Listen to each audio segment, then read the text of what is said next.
Due to the unpredictability of Lexer's behavior, listener discretion is advised. The VoT Network presents the Voices of Terminus show with your hosts, Yarnilla, Lexer, and Joshua.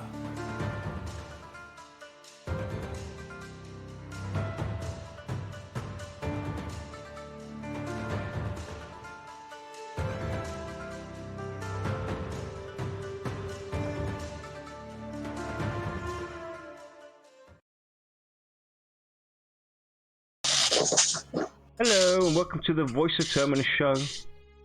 I'm Yarnilla and I'm joined by Josh. Say hello. Hey guys. And we have Lex with us. Say hello, Lex. Hey you all. And in the background we have Shy, who will be with us today, and then she'll be away for a couple of weeks. We won't miss you. Say hello, Shy. Hello, and I know you're gonna miss me. You're just saying that. So, Can't wait to get rid of me. today's topic's going to be about design, in the sense of when we look at MMOs over the years, how they've evolved, developed, and what they re-evolved into. We all have that sense of classic, vanilla, the old days, how it used to be.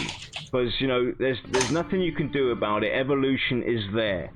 Games evolve. There's so much that influences how a game's direction is designed. It doesn't matter how true you stay to, or true you want to stay to the concept of your original design. There are events in the world that basically impact it. Communities impact it. Money talks. There's so much that basically goes into it. You're producing companies that have basically say over development and everything. There's so much that impacts a game's direction that inevitably it can't be sometimes avoided. And then years later you have emulated servers coming out, or you have classic servers coming out, and this is what we're going to talk about. Is there a way to overcome these issues, and would it make sense for game companies, especially MMOs, to go ahead and design their games from the get-go to support additional variations of the game going forward? Meaning that when a major update comes or an expansion comes out that has major effects on the core mechanics of the original game, be it how the classes are evolving or some of the classic mechanics. Let's take, for instance, the acclamation system from Pantheon, or the perception system, how it's done. If there's something that happens through an update or an expansion that impacts that and changes it in a complete different direction, or corpses. Let's say we have corpse runs and they all of a sudden they take that out of the game. Those are the things we're looking at, saying, if you're going to go and do something like that, would it make sense for you guys to kind of like, okay, we're going to take out corpse runs. We know that this is something, a feature that a lot of hardcore players and players of the old school times back in the early 90s, end of the 90s are used to. So half of the community is in uproar that corpse runs have been taken out. The other half's okay with it. Is that where you make like a split where you would basically have a new server open up that keeps the corpse runs in there? Stuff like that's what we're going to talk about. So you wouldn't have your typical PvE, RP, PvP servers. You'd have additional servers basically open up that are true to the core game, the original game, and then ones that are basically driving towards a more mainstream sense. That's what we're going to talk about today, guys. What are your first thoughts on this? Who wants to go first? We're living in an age where the complexity of programming is astounding. 5 or 10 years ago, there's nothing saying that you couldn't roll a server under specific rule sets that encompass a lot of these features, like corpse. Some people like it, some people don't. Instead of choosing who to cater to, you could technically have somebody, when you start a game, like they did in Elder Scrolls Online, you do a small survey. Find out like, and then they recommend a server with the settings that are probably going to be somewhat close to what you it. There's also a lot of ways that you can do expansions. I mean, you could build them as a modular system where when you release an expansion, it just kind of goes to another link in the chain. You could set, I should say, specific requirements to unlock that. Whether it be, a time plus a subscription or a payment, or it could be like the time lock progression server, or something similar to where someone has to defeat the big antagonist of this era for the next expansion. There's literally thousands of things you could probably do. Mm-hmm. But it comes down to, is it a lot of work yet? Yeah, definitely. Josh? Yeah, I agree with Lex's points. I think that the smart thing to do is to get people's inputs originally, just to see what types of different events and servers that they might want ultimately.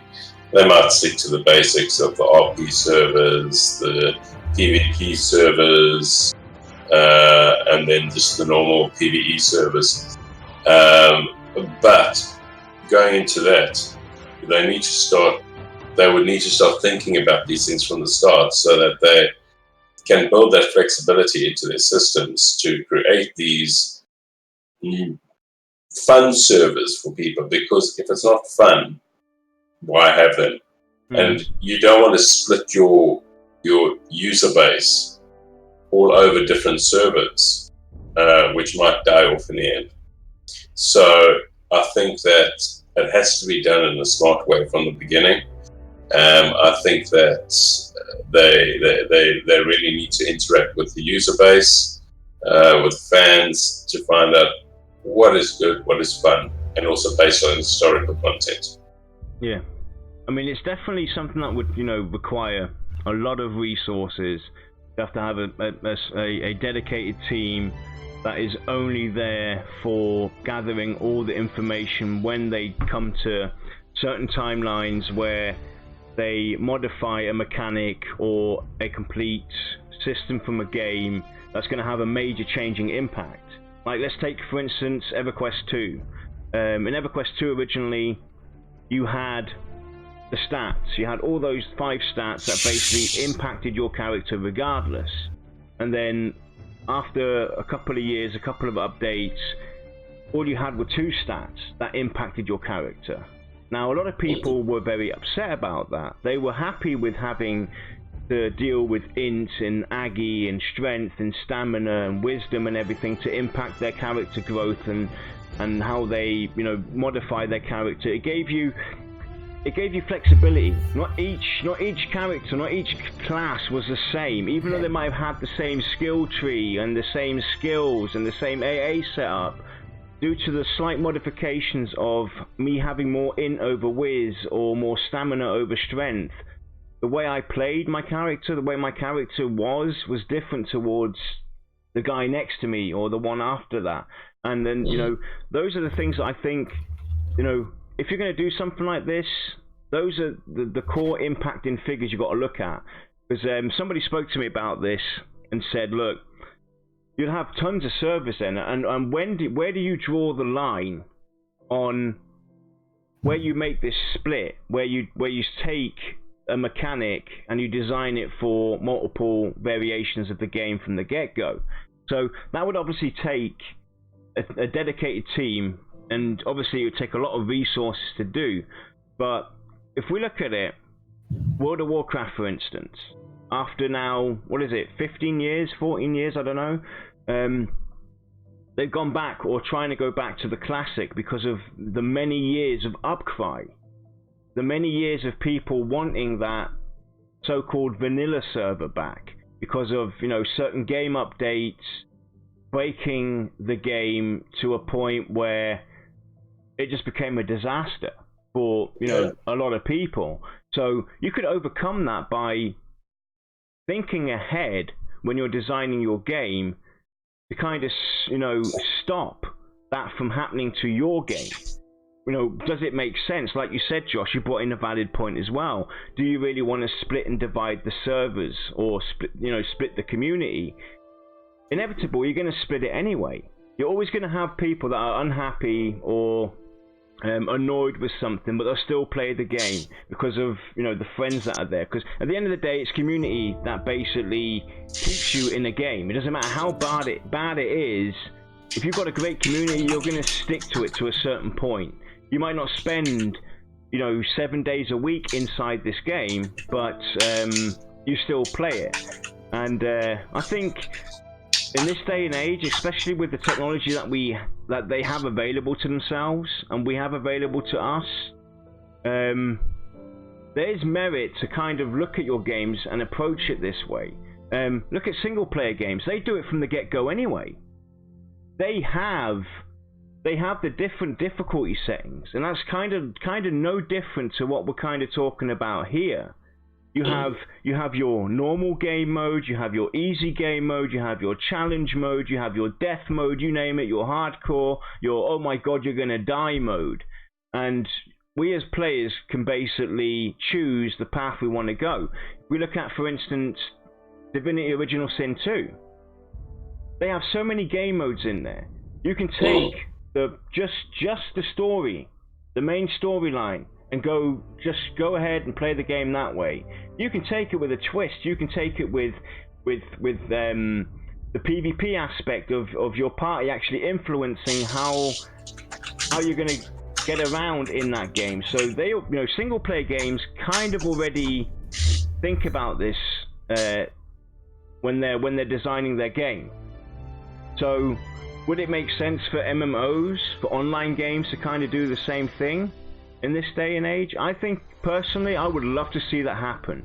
Now, Lex, you obviously as a programmer and working so many years with this kind of system, in the IT, explain to us how much work would have to go into something like this if if development teams were to go ahead and say, right, we're going to design our game that's not just going to have your classical 3 server rule sets. We're going to actually keep the core game, and when we come to a point where we have a major defining moment that's going to shift how the players interact with their characters, or with the crafting system, or with this mechanic, what kind of dangers and what kind of risks and how you would have to go about something like this?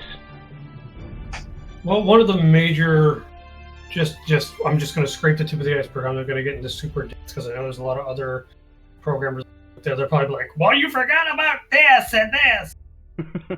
Just going to lightly go over the top because this is a very complex question.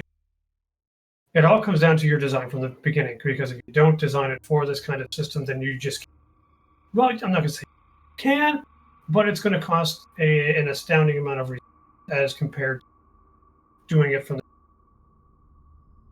like, in order to do something like this, you would have certain settings that would add to a difficulty. We'll just say, to make it easy, we'll say corpse runs adds +5 to difficulty. Right? We'll say permadeath adds 100. And as you want a more difficult, like say you just want a more difficult experience, you could basically say, I'm looking for ultra godlike, oh my god hard. So everything that's difficult is turned on. It could be experience penalties. It could be health penalties, whatever. You just use your imagination. Anything to make it a little more difficult. And if you want an easier server, it's just you toggle those certain things off. Oh, you don't want this to be stupid hard, then we're going to turn off permadeath. You want it a little easier, we'll turn off corpse runs, etc., so on and so forth. The only, well, not the only, but the biggest problem that I foresee right now, having 30 seconds to think about it, is how do you get friends to play together when their personal preferences are completely different? I would play on a harder server. Josh might not. How do we come together to have an experience? That's the big hurdle. Yeah. Well, you know, nowadays, hurdle yes and no.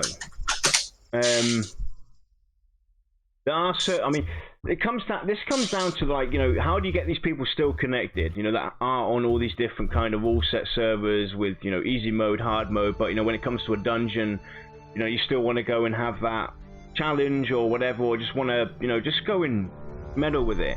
Well, there's ways to go about that. You know, you could have servers set up that basically act as a virtual input for you. So right. it's kind of it's like a dungeon finder almost. Right. Well, I mean, just off the top of my head, the first answer to that hurdle that I would experiment with would have to be instancing, because it's just easy. Mm. You know, you take my difficulty, Josh's difficulty that we want, and you kind of get the average of the two. Yeah. And then you kind of roll an instance, like say we wanted to do a dungeon. That dungeon would have the rule set of whatever is our average. It would have to take a lot of fine tuning, because obviously if, not saying Josh would, but I'm just saying if Josh is playing on Care Bear mode. Yay! Because basic Care Bears are awesome. And I'm playing on, oh god, I just want to punch myself in the junk, this is so frustrating mode. There needs to be the right setting, because if permadeath is on, obviously I'm happy. Josh certainly won't be happy.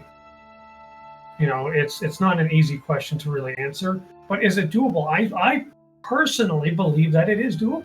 Mm. Do you think it's something though that, you know, for the future, obviously, you know, maybe not this time around, but do you think it's something that developers should start looking at when they're designing their games, especially MMOs? Is because for us it's always been about options, right? Give us options that we can turn on and off at our disposal how we wish. Now, why can't we exceed that over to how the servers are done? So basically what you would do is you would have your realm list or your server list or your whatever you want to call it, your shard list. And before you even have the shard list show up, you would have tons of options that you can click. You can choose to say, I want corpse runs, I want this, I want that, I want this, I want that, and then basically it would search for a server that is equivalent to what you've put in there. Obviously, maybe there's certain, you know, obviously you couldn't design 100 different versions of the game. No. You'd have to take the limitations, basically. Let's say, just for sake of argument, difficulty ranges from 0 to 100. Mm-hmm. Then you could roll a server, theoretically, for every 20 points. Mm-hmm. That's 5 servers. And when a new player comes in, they basically say, like, I like PvP. Okay, that eliminates half of them. I like to have extreme, or, you know, very painful death. Okay, well, that'll eliminate a few more. And then it's like, oh, well, now you're stuck to these two. One has permadeath, one does not. Well, obviously, you choose as per your preference. Yeah. And obviously, permadeath is something that is the far extreme one way for a difficulty setting, because I think if you take every MMO or strictly MMO, you know what the permadeath take their poll, and they would not want for the majority of it. You know what the permadeath server would be nicknamed? Yarnilla server, because the PC dies. Progeny. Right. You roll another your character child. Your character, basically, you know, the original idea. Reroll. Right. But, you know, does it make sense to look at it and think about this from a developer standpoint going forward, like, you know, right now? Because if we look what's happening all over the place. Look what's happened with EverQuest, for instance. EverQuest evolved over 20 odd years into this major disaster as far as the die-hard, hardcore, old-school players go. People that entered that game in 2007 or 2009, they don't know how it used to be. And over the years, you had your emulated service, and look how many there are out there. And the company itself isn't doing itself any favors. They're not getting any money from that, and there's hundreds and thousands of people still on these emulated servers sticking to that classical. I want to say like P99 or EQEMU. Mm-hmm. There's probably an average 2,500 to 3,000 people that played it. Exactly, and that's 3,000 players that aren't playing the original normal paid for game from the development studio, because of all the changes that they've made that have taken away or modified certain features to make it more Care Bear-like, if we're going to use this term. Easy. I mean, I can understand that there are a lot of factors that come into when you're designing your game, and you can't stay true to the course. You just can't. There's going to be something that is going to impact you, be it community outrage. If all of a sudden you've got 1 million subscribers and 500,000 of them start running uproar because you've gone and done something, then you're going to listen. You are definitely going to listen, and you might revert or you might change the whole system, because you don't want to lose 500,000 subscribers all of a sudden. And those are things that definitely come into the whole setup of this. So there are things that do modify how a game company designs their games and what direction they take, no matter how true they want to stick to their guns. It's like there's so many tenets with VR, for instance. So far they've stuck to their guns, and we applaud them for that. But ultimately, there's going to come a time, there's going to come a path, there's going to come a crossroad in their development where they might have to take a complete U-turn. They've got no other choice but to do that. And we might be all an uproar, the people that have followed it from the get-go. So rather than pee a lot of people off, that's where, I think it would be ideal to kind of take this into account already and have that in the back of your head for when you're designing, especially with the Unity engine. The Unity engine, there's no other like it. To get back to your original question, is it something that MMO developers should be doing in terms of like the difficulty rolling different servers? I'm going to say yes, but only within reason. Mm-hmm. Pick a couple rule sets that you're happy with, but make it easier for your target audience to understand what these servers really mean. Like, okay, if we'll just take P99 as an example. If someone was like, "Oh, I play on P99 blue," while my other friend plays on P99 red, I'd be like, "Red, blue, pick your favorite color." You have to know that P99 red is a PvP server. That's going to give you a wildly different experience. And I'm not saying that a lot of MMO companies do this poorly, but I think there's definitely room for improvement. And something to just help people find where they're going to happen. Josh, you got anything to add? Yeah. I say I'm the last person that's ever rolled on a server, then realized my friends are on a server and have to just go play there. Definitely. I think that these different types of servers will be pretty good. For me, I would love to see new servers appear if there is a massive change in development in a specific way, i.e.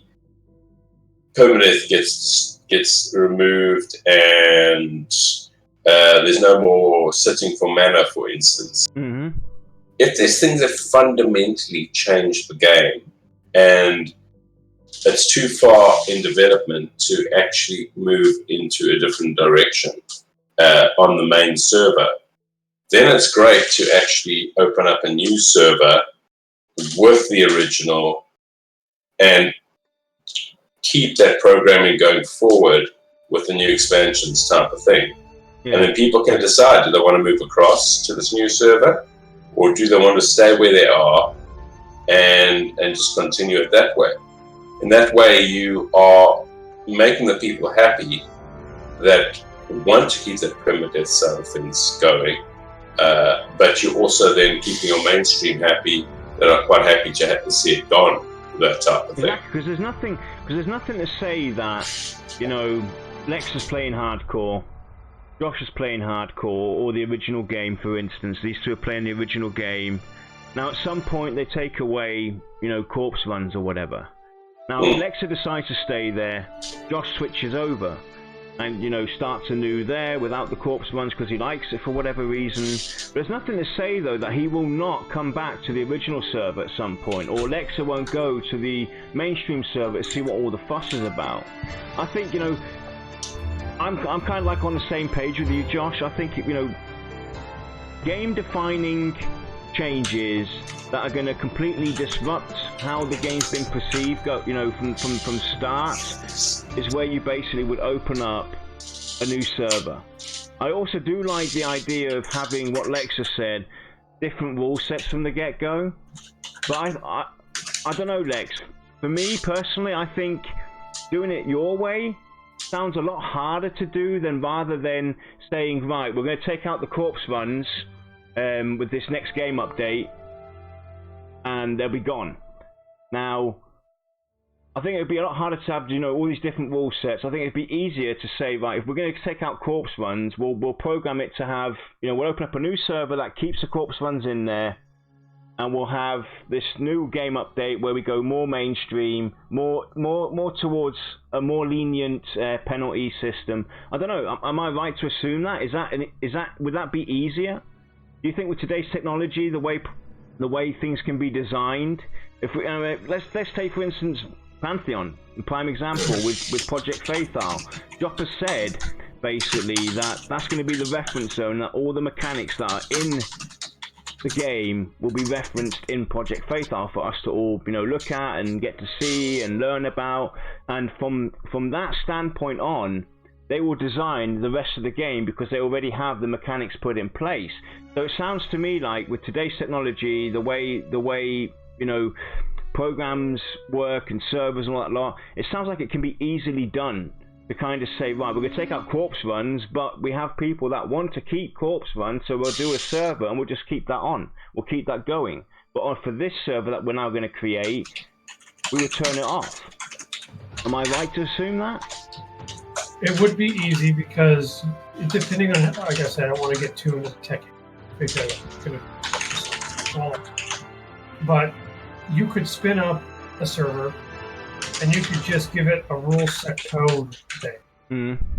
1 to 20, whatever. You say I use rule set 18, and the higher you go, the harder it is. But someone has to go in and define what is turned on and what's turned off for that rule set. So is it hard? If you're doing it after the fact, yes. If you're doing it like from day one, that's in your mind for design, no, it's not hard at all. Yeah. But let me ask you this. What if every time that there was an expansion, I'm just going to make this easy, 2 new servers are spun up that start back at classic, or whatever is deemed the beginning. And that goes right back to like all the bugs and issues. We're talking, we have a historic record of what has happened in order. Bug fixes, updates, everything.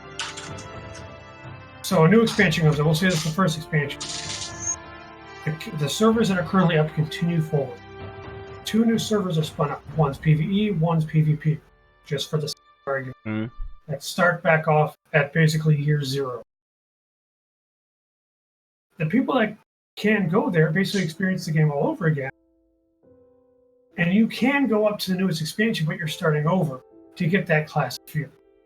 Because, you know, if you do this to a certain point, obviously if a certain one becomes unpopulated, you would, or caught up, you would merge the characters, kind of that. But details, not getting into those. And that way, say 15 expansions down the road, we'll see. It's like every time that they announce a new one, there is a classic server. You get a chance to go on a classic server. You could potentially be like with EverQuest. A lot of people quit at expansion 7. You'll come back at expansion 12 with your entire guild. Maybe you swapped to another game, but now you're going back, and you can go to a new server that's a classic, experience the game from start to finish without the developer really having to do much. You see, for me, I would love, for instance, as you say, Lex, a developer. Everybody loves expansions from 1 to 7, for instance. 8 is where they fall over and people go, what have you guys done? You've messed this up now. At some point down the line, they actually create a separate server, and on that level or Season 8 expansion, they revisit that expansion and fix what the people actually want, ultimately. Exactly. So it actually branches into new expansions going forward. That's actually on that new server. That's actually a valid point as well. Is we've all witnessed this, like Lex has said, and Josh reiterating right now. We've all witnessed an MMO where a certain expansion came out and everybody's unhappy. Your guild's unhappy, the main server's unhappy, but the developers stick to their guns. They keep it as it is because, hey, that's it. There's nothing wrong, guys, with going, okay, you guys don't like this update, we messed it up, we're going to go and revisit it, we're going to go and modify it to be more suiting to what you guys are, wanting and everything. I think that would be a great way. That is how you build community. Actually go back into that expansion. Doesn't matter if it takes another year in development to bring that expansion out, to fix the updates on it. It doesn't matter. But having the will and be willing to go into that expansion and fix all the things that are broken or broken from the sense of the community, the majority of the community. Obviously, research would have to be done. We have to see. But they'd have tons of research on that already, because people would have bitched and moaned about it online ad nauseum after that expansion comes out. I think something like that, it would be it's an interesting thought experiment. I think it would be an even more interesting development or design experiment, whatever you classify, because that is possible. With a lot of software versioning, like Yarn, I've got you doing web dev stuff. You understand how we can roll back to whatever stage stuff. You can do that. You could say when a new expansion comes out and the new 2 servers are released, classic. Say they unlock the first expansion by whatever. You could theoretically compress all of the updates for that expansion on that release. And that could include something that was done yesterday. And we're talking like years after that expansion has gone live, to where maybe they fixed the talent issue. Maybe they fixed a problem maybe they introduced flying mount and they're like, no one liked that. We need to cut that out. I would find it very interesting, because I think even if it were just a single server as an experiment, I would go there and I would play just to see if that experience does change things for the better. Right. So I'll actually go one further now. If we look at, expansions, and we all think about it, we don't really have a say in an expansion, what comes out, what happens, what's updated. So what about going that route? So you design an expansion, but before you actually really work on it, you talk to your community, tell them what you want to change, what you want to do. You actually communicate with the community that are playing your core game, and based off of their answers, you build the expansion. Rather than just going, here's an expansion, we have now a closed beta going, or an open beta, we invite you to come and play it, and then all you have is bitching and moaning and complaining because they messed this up, they messed that up. So, kind of like preparing for an expansion design. You kind of talk to your community and say, hey, we want to do an expansion, this is what we would like to change, this is what we would like to do, what do you guys think? So kind of like VR are doing. You know, VR have their pre-alpha testing and everything. They talk about their mechanics. You have tons of communication on the forums, this, that, and the other. Share your thoughts and ideas before you actually go ahead and design an expansion with major modifications to the game that are going to be, you know, game-changing. Would that be something even better to do? And because that would kind of eliminate having to go and create your classic server in 15 years down the road or whatever, or people would stop having the emulated servers because you're actually working together with your community. Expansion update going forward. You would talk to them before you actually go ahead and do something. My only worry about something like that is that you start listening to the majority of your fan base, and then all of a sudden it becomes WoW-esque, where it comes easier over time because they've listened to the majority of people and give their input on those type of things. And it takes a brave developer to go their own route and make their own expansions ultimately. Right. But you can fall into that trap of just dumbing it down in the long run.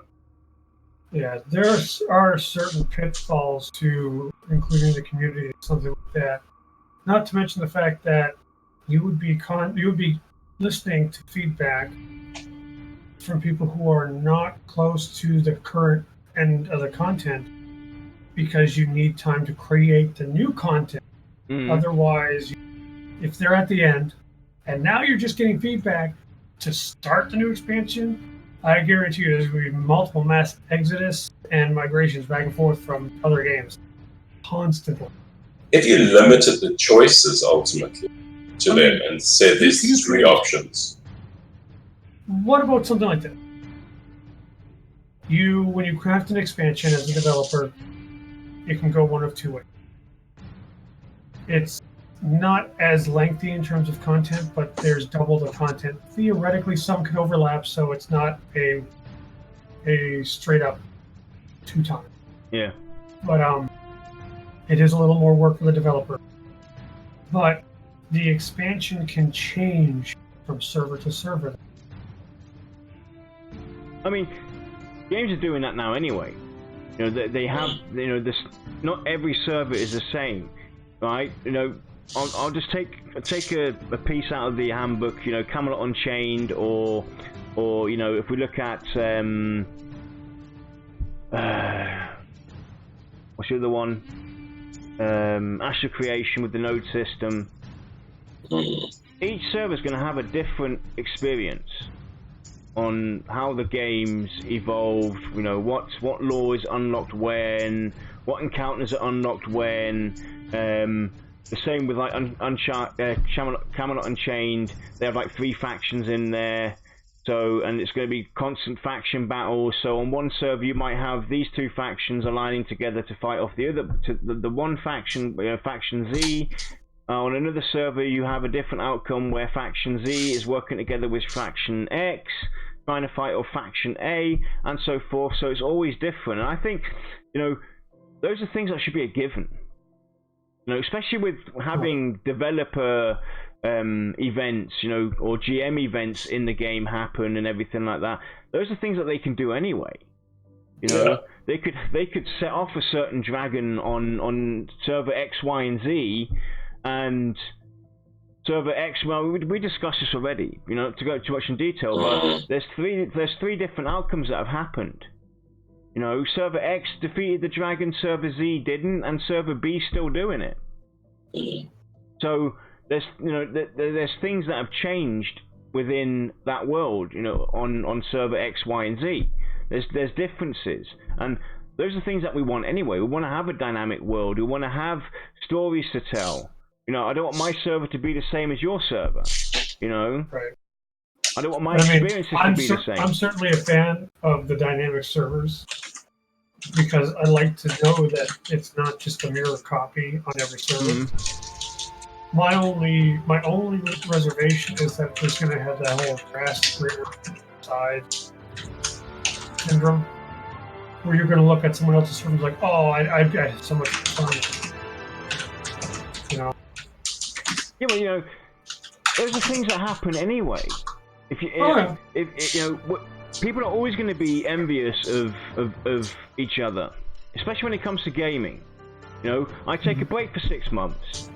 All of a sudden, you guys witness a Brad-looking dragon on the server, yeah, dual-wielding 2 fiery Avengers, and you know, causing havoc on the server. And it was like on my server, he was dual-wielding ice cream. You know, or something like that. It doesn't matter, but you know, there's always going to be things that people will miss out on.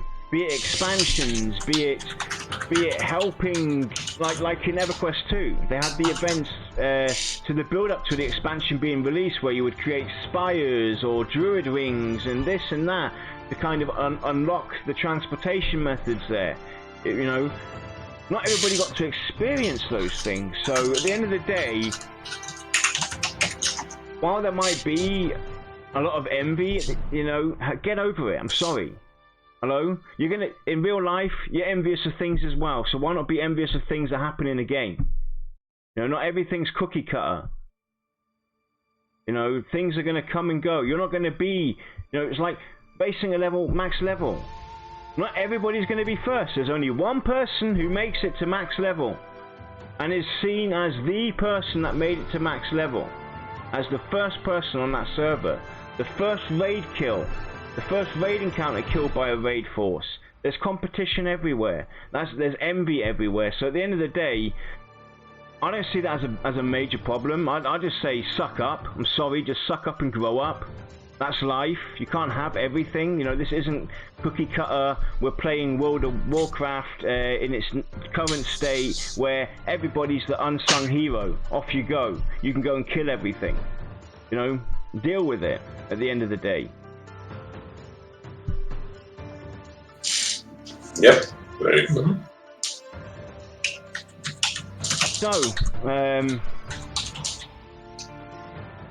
what do you guys in chat think about this discussion? We would definitely like to hear what you have to say about it. When we upload this video, or in our Discord and everything, please talk about it.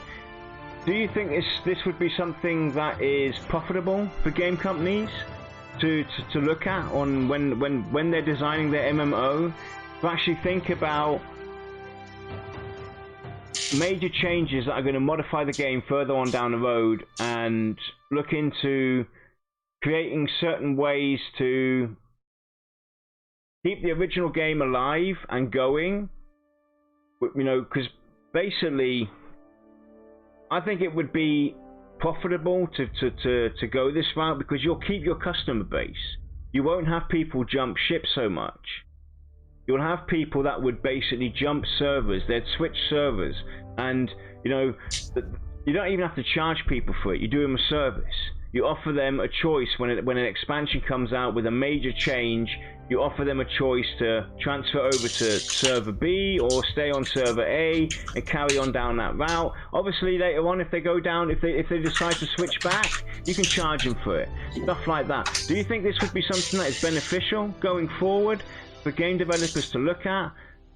Trying to build ultimate rule sets, alternative rule set servers, or basically when they design an expansion, to think about the original game and how it's going to impact the original game. So for instance, we'll take, not everything is going to be debatable for us players.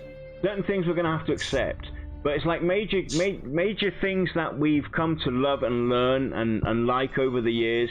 I mean, a lot of people miss having debt, or miss having corpse runs, or miss the old AA system, or miss this mechanic. It's things like that, groundbreaking things like that where developers should keep an eye on and say, right, if we are going to take away the death penalty, if we are going to take away, or we're going to implement fast travel, or we're going to implement flying mounts. Flying mounts are a prime example. If flying mounts ever became a thing in Pantheon, and we know what the stance is within the community, the majority do not want to see flying mounts. But if for some unknown reason, or not unknown reason, but for some reason they had no choice but to put flying mounts in the game, those are the things that they should think about when they do that. If they're going to do that, then that's where they basically would create two versions of that expansion where flying mounts are introduced. You've got flying mounts on the expansion for the mainstream, but for the hardcore, we don't want that stuff. The expansion that comes out doesn't have flying mounts. Do you think developers should think like that? We would definitely love to hear your comments. Josh, you got anything to add to this? No, I think that the servers will expand over time. I think it's just a natural way forward where they will add servers, but I'd love to see more creative type servers at the end of the day, where people find them interesting and can try those servers where possible. Just to test things out. And I think that's where developers themselves can test weird and wonderful things in order to put those things into the main game or the main server ultimately. And so they can use it as a testing server type thing. Mm. So that would be something nice. What about you, Lex? Anything else to add? I'm just gonna say this one thing on like classic or TLP. The only time you see companies doing these classic or TLP servers is when the game has lost its. It's no longer the game you love, and the company is scrambling to figure out how to keep money. Because that's the whole point of a company. Yeah. To make money, yep. But in my opinion, if you ever got to the point where the game has lost its way, move on. Do something else. Stop beating a dead horse. Just do something else that you care about, because when a game loses its way, people just don't care about it anymore. They're just trying to push out content for people to buy. I would also say that if a developer has its tenants in place, their pillars that they stick to throughout the various servers and stick to throughout the expansions, then they're being true to themselves, and I think they will not lose their player base. But once they start knocking down pillars for the sake of money at the end of the day, just try and see if they can get a new breed of people in to try and give them extra cash, i.e. putting in now a shop for items to help them. That's when problems start happening. So stick to their pillars as Brad have got in the game itself, and move them across the servers so long as they're all there. Cool. So next week we will basically we'll talk about the newsletter that just recently came out. We'll dive into the whole acclamation and climax system. We'll look a bit under the underwraps. So that's what we'll be talking about next week. I wanted to briefly touch on the Gamescom, the meetup with Brass that happened on Thursday night. I will be posting pictures over the weekend, Sunday, Monday, the latest they will be online. It was great to meet Brass, so anybody who's got the chance to go to any of these games conventions, be it PAX East, PAX West next year, this year, you name it, where VR will be there, and specifically Brass. If you ever get the chance to go there, you have to meet Brass. She is a wonderful person. I had a blast meeting her. I had a blast meeting some people from within the community, and also others from outside the community that have worked with Brass or or communicated with Brass in the past for other games, other game companies, etc. The one thing that stood out for me the most was actually two things. So me and Brass are now forever beer buddies. I spilt beer over Brass. As you guys know, I can get very vocal and my arms start to move and in a very fast, unformidable way. Yes. So we're beer buddies forever now. And I actually, somebody asked me this question a while back. Do you ever really lose? Actually, no, it wasn't actually a while back. This was actually a couple of days ago. A guildie of mine asked me, I'll tell you what he asked me straight away. And funny enough, this was before I went to the Gamescom. Ever lost a gamer before you played with for years, daily? Now, that is a brilliant question he asked, because this kind of relates to the Gamescom, with the meetup with VR, because I actually met somebody from my old German guild. Our campers have died. I know. There we go. I met somebody from my old one of my old German guilds in EverQuest 2 that I played with together almost daily at the Gamescom this year, at the Pantheon, and we played the last time together. Let me think. 2009, 2010. So almost 10 years ago was the last time I had an interaction with this person.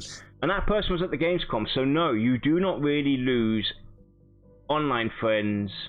They just show up. So that was, that was the most shocking event that happened, basically. Me meeting somebody from my old guild after 10 years of basically drifting apart because interests changed. I no longer played EverQuest 2, or real life happens, you start having a family and stuff like that. But that's the thing, real life friends, yes, you do drift apart, I'll say that straight away. But online friends, you don't. You'll meet them again. Some not fast enough. So that was really, really great. And yeah, so if you ever get the chance to go to any of these events, and Brass is there, definitely a person you want to seek out, have a chat with, drink a beer with. I wouldn't dare try and outdrink Brass. I have too much respect for that woman. Definitely.